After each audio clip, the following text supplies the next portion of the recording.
Hi guys, welcome to another episode of AJAWI TV, where we discuss architectural and construction related topics. I'm AJAWI. Now, today is a question and answer day. Yes, a question and answer day, right? You guys left a couple of questions that I think are very valuable, and as such, I decided to answer those questions directly, all right? And I'm going to actually give you an example of an actual process that I use, right? That particular process is how I obtain a title for a property, right? I'm going to do the first step to that process within this video. So if you're here for the first time, continue watching this video so that you can find out this information. All right, so without any further ado, let's get into this video.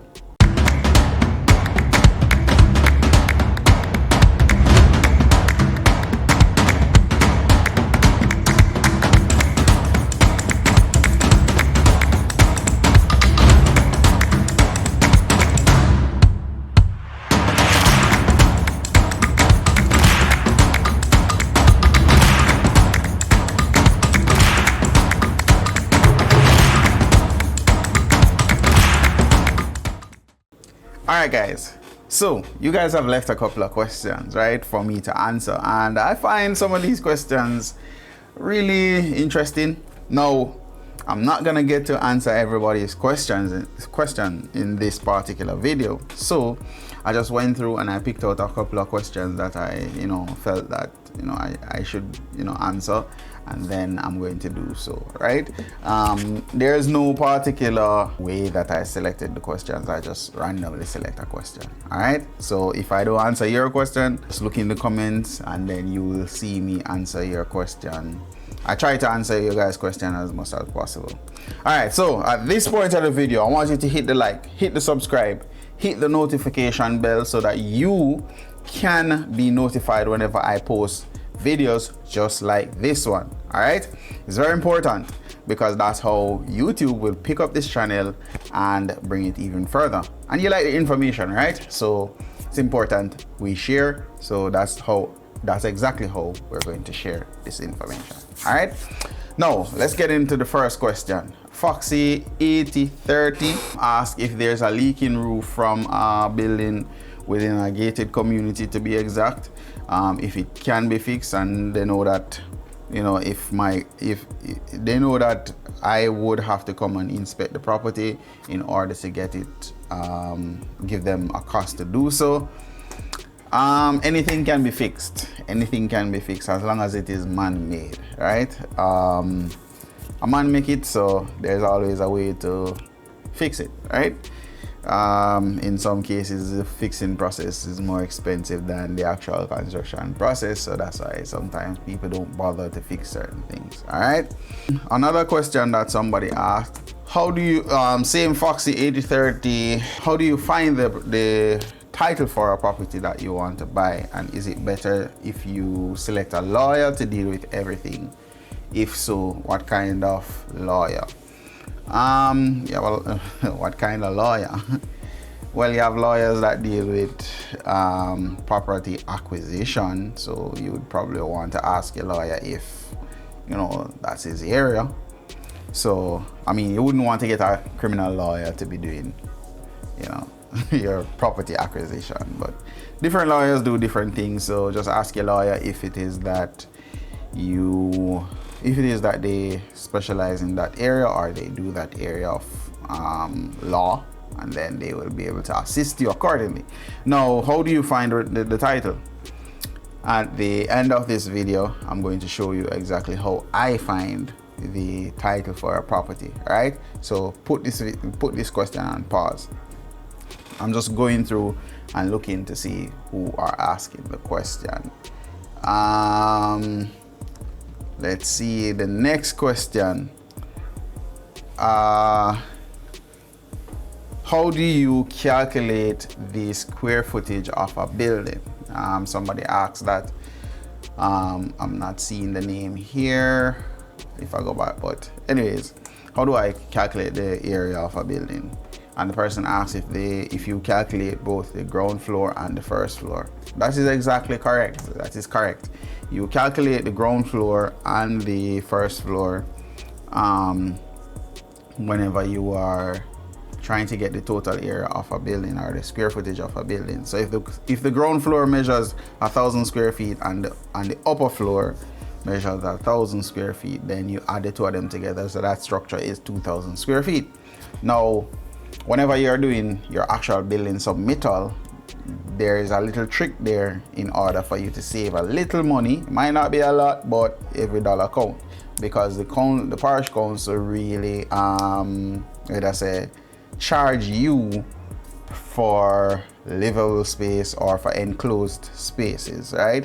So when you're calculating for design or drafting, it's different from when you're calculating to submit to the parish council. So like outdoor balcony space where it is not covered, you would not want to add that area to the actual application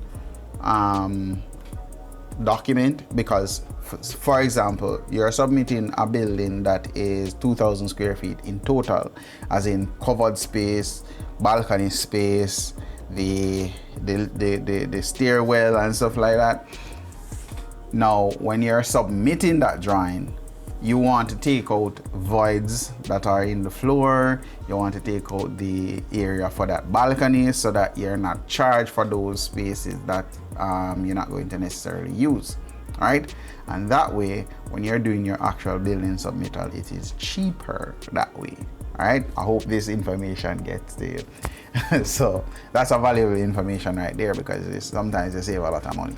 All right, for when you're doing the actual drawings now, then that's a different thing, because you have to design every square footage of the building. So whether it is a void, whether it is a balcony space, you still have to design those spaces.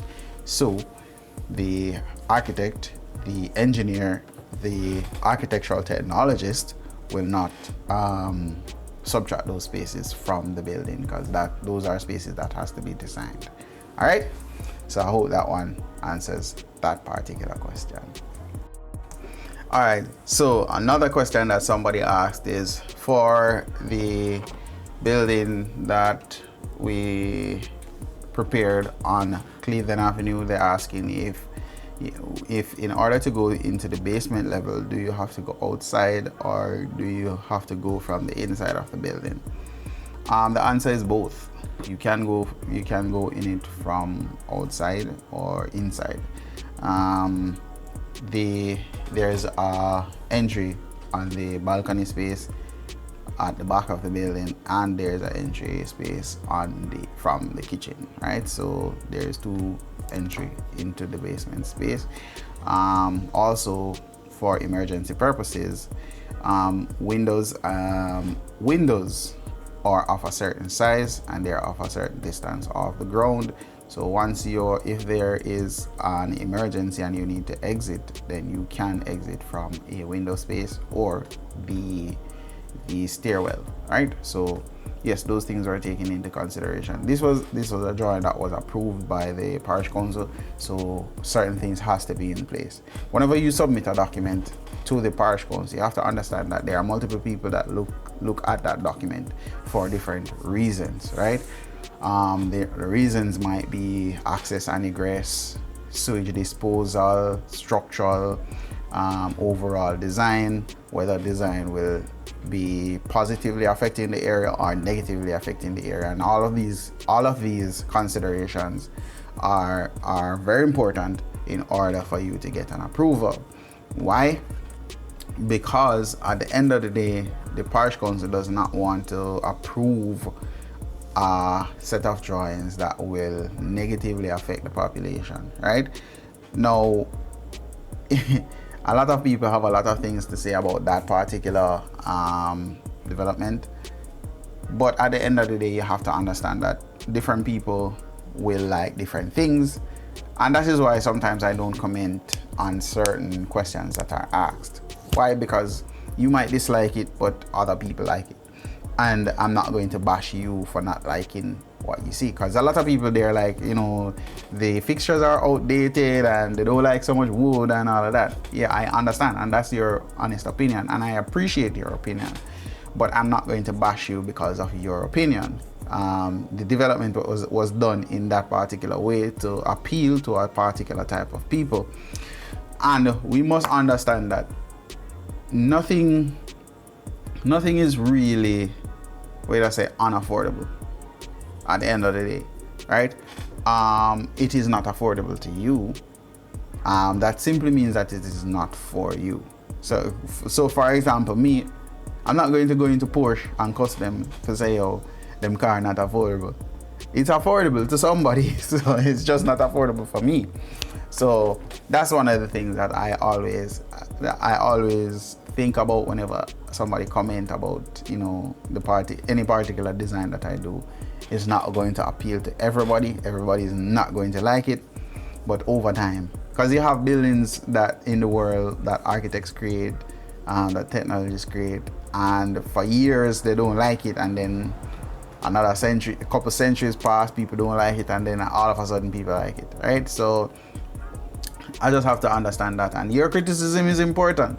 Whether it's good or bad, it's important. So continue to make your comments, it's appreciated. So another thing is that somebody was saying that it is sad, and this is Miss Sans. I don't know if I pronounced that properly, but they stated that it's sad to work so hard to build your dream home, and then you come home back to nothing, right? Yeah, that's really sad. And that is in a situation where the person tried to cut corners, and they try to cut corners, they try to get it cheap, and most of the times that doesn't work, right? Now, the person that was building the house, and they ended up having to come back and see a building that is not constructed properly, and now they're going to have to redo the work. Most of the times is because they select people that are not professional. One, two, they want to pay dirt cheap, right? So they don't want to pay anything for what they're doing, and as a result, people end up taking their money, because, you know, that's just how it works. So try to understand that, hey, if you're going to want something done properly, then you'll have to pay for it. No contractor will come and build your home for free.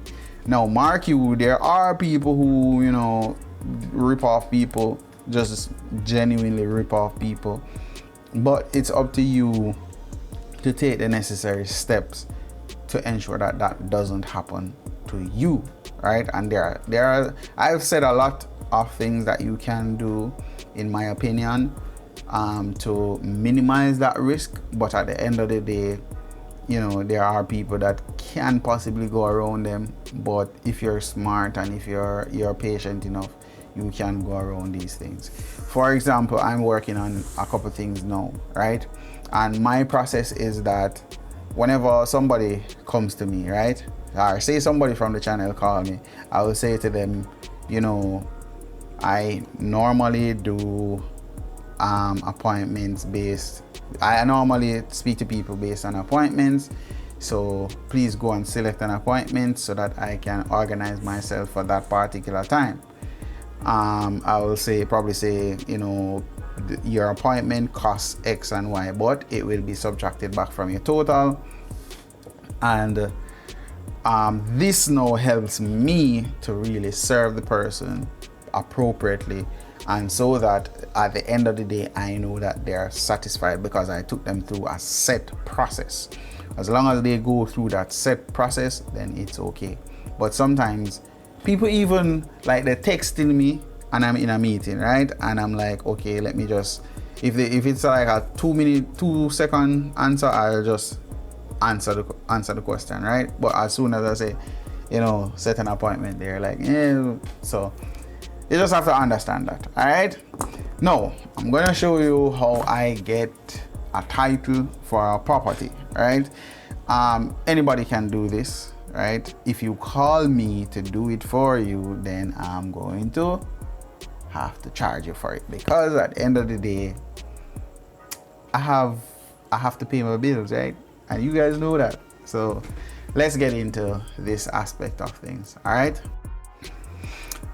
guys, so the first thing that I want you to do is you go online and open up Google, what do you call it, Google Maps, right?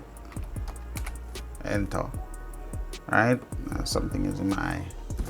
All right, open up Google Maps. If I'm not looking directly at the screen, please bear with me. I'm actually looking at my computer right now. So you're gonna open up Google Maps. So boom, Google Maps is open. Now we're gonna open up IMAP Jamaica. Here it is, IMAP Jamaica, right? Eland, right? It goes to Eland. Now this is gonna come up. You're gonna have to select accept. Bingo. And now we're gonna be seeing a map of Jamaica. Right? This map has all the parcels of lands that are in Jamaica, obviously. Alright, so now we're gonna go to a property that we're interested in. All right, so there's a property close by where, so this is Grand Spen here. This is no, that's not the one. This is the one right here, right? Constant Spring, Shortwood Road. I want to know this particular, there's a piece of property right here where the government left, you know, they didn't really develop it. It's kind of like an island, but it's a very nice piece. I was thinking of, you know, possibly buying it for my office, but that's between me and you guys. All right, so I know where that is. That's at Constant Spring Road, right? Constant Spring Road, Central Avenue. Now I have to find where this property is, right? So St. Andrew, I'm zooming in. I don't know the title. I don't know the volume and folio for the property yet. So that's why I'm doing this particular process, right? So I will do another video to show you if I actually knew the volume and folio. So I don't know the volume and folio now. I don't have any information for the property right now, right? All right, so I'm zooming in. So Trafalgar Park is here. Hope Road is here. Assuming this is Constant Spring Road. Is this Constant Spring Road? Right here. This is West Kingston. I don't see it. This is Constant Spring Road. This is Waterloo Road, right? So Constant Spring Road is this one right here, all right? And this is Eastwood Park Road. So this means that right here, that's somewhere close to Halfway Tree, Hope Road. All right, so this is Halfway Tree right here. Transport Center should be somewhere off here, right? This is Hagley Park Road, so the Transport Center should be somewhere off here. All right, so we'll get our bearings and we're going up Constant Spring Road. This is Dunrabin School, Merle Grove here. This is Merle Grove, so we know exactly where we are, right? I'm just showing you how I normally go about it. All right, so this is, where is it now? Grand Spen is here.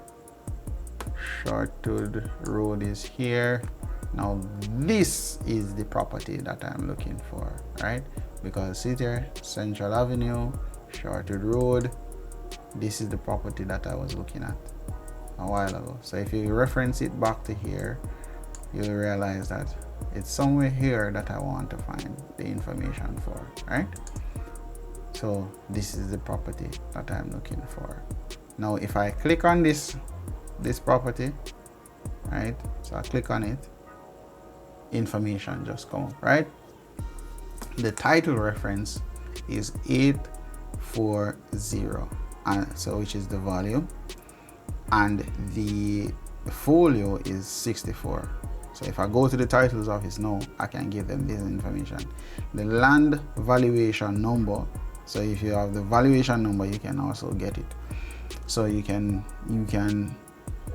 this information is valuable because I can use this information to go to the tax office to actually look if taxes are being paid on the property. So I can go to the tax office and give them the valuation number, and then they will bring up that particular property. Also, I can give them the volume and folio, and they can give me the information. So I would write down this information, and I would write down this information. Now, let's see. I can also know the size of the property. So this is the size of the property here. The size of the property is 450.3 square meters. You might wonder, how much is that in square feet, right? I have a little program here that I use to determine. So square meter, square foot, 450, 450. That is approximately 4,843 square feet, right? So we know exactly the size of the property. What's the address? 98 Constant Spring Road, right? Location Kingston 8. Parish St. Andrew. I don't normally use the X and Y coordinates because this will get you lost. Normally it's not nowhere near wherever you're looking for. No, this piece of information is valuable for you as the homeowner. If you are going to buy this property, this is information that is valuable. Once I go to the titles office and I ask for a copy of this title utilizing this and this, they will ask you for your TRN and ID, right? To record who got the title or who requested a copy of it, which is not a problem. If you're not planning to thief the people in property, then you shouldn't have a problem with that, right? I'm exactly right. You don't have to tell me I'm right. If you're not planning to thief the people in property, then it's not a problem for you to give them your ID and TRN. They will log that information and give you a copy of the title. Bingo, there you go. That's exactly how you obtain a title for a property that you are interested in, right? You can't say that that's not simple and straightforward. Maybe it's a little bit difficult to do if it is that you're not understanding bearings, because I mean, searching for it on Google and then on IMAP is a little bit tedious, I must admit, because the more rural it becomes, the more difficult. But with practice and with the information available to you, you can find it. So yeah, that's pretty much it. So if this video was valuable to you, I want you to hit the like, hit the subscribe, hit the notification bell so that you can be notified whenever I make videos just like this one. And if it is that you're new to this channel, welcome to the family, welcome to the group. We're a family here. You're a part of the AJAWI family, and I just want you to hit the subscribe button so that you are notified whenever I make new videos. And remember, my business name is AJAWI Construction. We offer many services. I'm presently working on my website because you guys have said that it's very difficult to find my website. So yes, I am working on my website. I do listen to you guys, right? To your feedback. So I'm working on my website now. So if it is that you try to search for AJAWIconstruction.com and you don't find it, don't be alarmed. I'm actually working on the website, so it's down at the moment. But you can find me on Google. You can find me in the yellow pages. You can find me on LinkedIn, Facebook, Instagram, YouTube, you name it, I'm there. Just type in AJAWI Construction or AJAWI_TV and you will find me and you can see my work, right? So thanks for watching, thanks for liking, thanks for sharing, and I will see you next time.